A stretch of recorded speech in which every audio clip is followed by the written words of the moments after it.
হে জগতবাসী, আজ আমি শামীম আলী চিশতি আপনাদের সামনে যে আলোচনাটি নিয়ে আসলাম, সে আলোচনাটি হলো যে আমরা এই পৃথিবীতে আল্লাহ আমাদেরকে পাঠিয়েছেন, কিন্তু আমরা আল্লাহ সম্পর্কে যা কিছু জানার কথা, যা কিছু বোঝার কথা, তা আমরা বুঝতেছি না, জানতেছি না।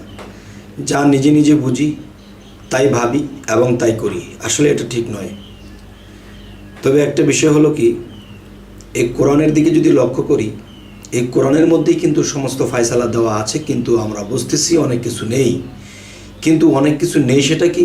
একটা হচ্ছে ইঙ্গিত স্বরূপ বলা, আরেকটা হলো যে আকৃতি ধারণ করা।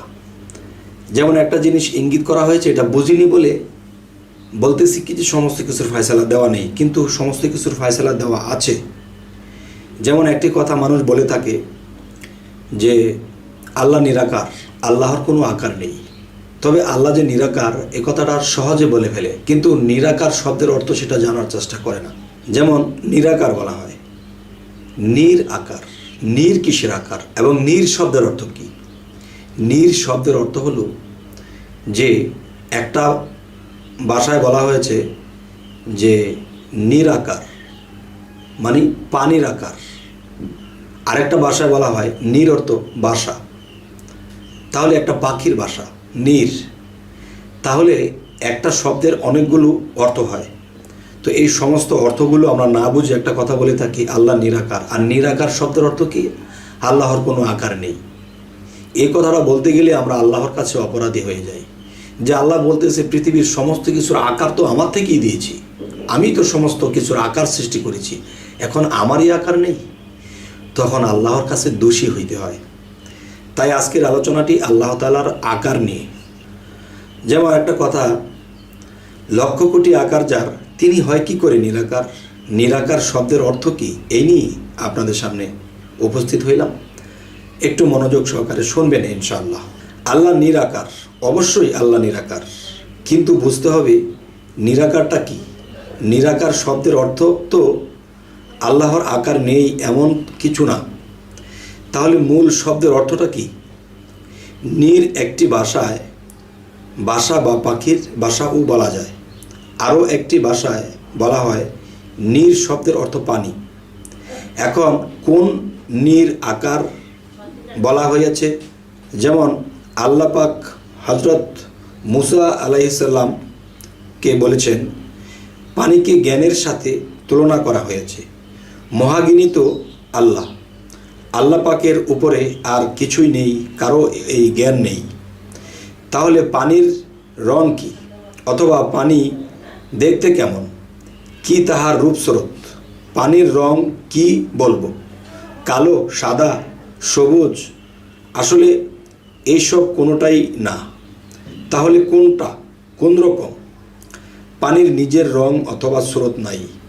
যদি এই পানিটাকে কোনো লাল পাত্রে রাখা হয়, তাহলে পানি লাল ও রং ধারণ করিয়া থাকে। কালো ভাণ্ডে পানি রাখলে কালো রং ধারণ করিয়া থাকে। সাদা ভাণ্ডে রাখলে পানিটি সাদা রং ধারণ করিয়া থাকে। পানির নিজস্ব কোনো রং নেই। পানির পাত্রটি যদি পুতুলের মতো বানানো হয়, তাহলে পানিটি পুতুলের রং স্রোতেই দেখা যাবে। আল্লাহ নিরাকার শব্দের অর্থ আকার নেই, এই কথাটি ঠিক নয়। যেমন যেই জিনিসে পানি রাখা হয় সেই জিনিসেরই আকার ধারণ করিয়া থাকে, ঠিক মহান স্রষ্টা সৃষ্টিতে আসিয়া আদম নামের পাত্রে অথবা ভাণ্ডে আসিয়া মহান স্রষ্টা আদমের রূপ ধারণ করেন, সুবহানাল্লাহ, এবং আদমের রূপ ধারণ করিয়া বিশ্বের ভিতর এবং বাহির পরিচালনা করে থাকেন। যদি কেউ অথবা কোনো ব্যক্তি যদি আমার এই কথাগুলি বিশ্বাস না করে আর যদি বলে এই কথা মানি না এবং ঠিক না, তাহলে আমি বলবো আল্লাহর কি কোনো কিছুর অভাব আছে কি? যদি কেউ বলে কম আছে বা আল্লাহর অভাব আছে, তাহলে আমি তাহাকে সাথে সাথে কাফির বলিয়া দিব।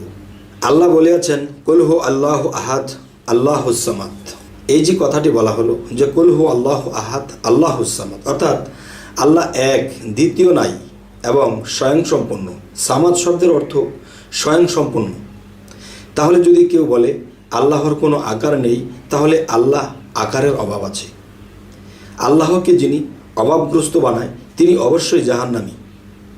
নাউজুবিল্লাহ। কেন আমরা না বুঝে এরকম বলবো? তাহলে আল্লাহর কোনো কিছুরই অভাব নাই।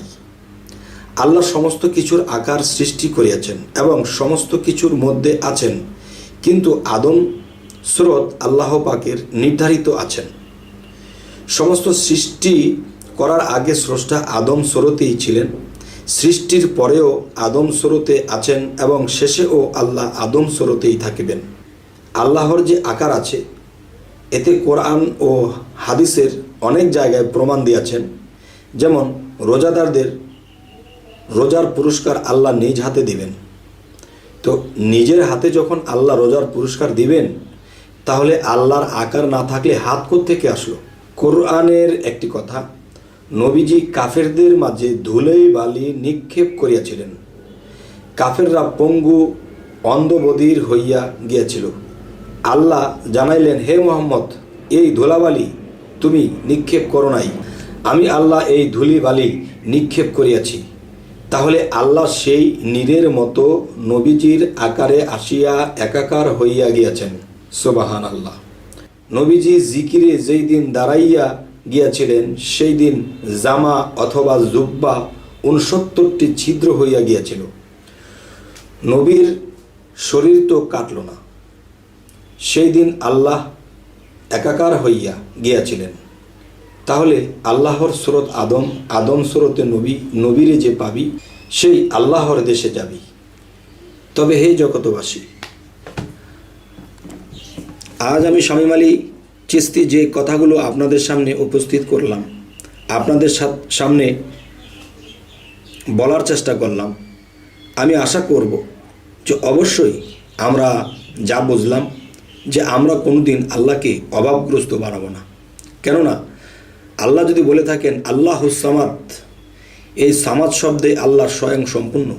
এখন আল্লাহকে যদি বলি আল্লাহর আকার নেই, আল্লাহ এটা করে না, আল্লাহ সেটা করে না, বা আল্লাহর এই জিনিসটি নেই, তাহলে অভাবগ্রস্ত বানানো হবে আল্লাহকে। তখন আমি আপনি এরকম কথা যদি বলি না বুঝিয়া, তখন আল্লাহকে অভাবগ্রস্ত বানাইতে যাইয়া তখন আমার আপনার কি হবে?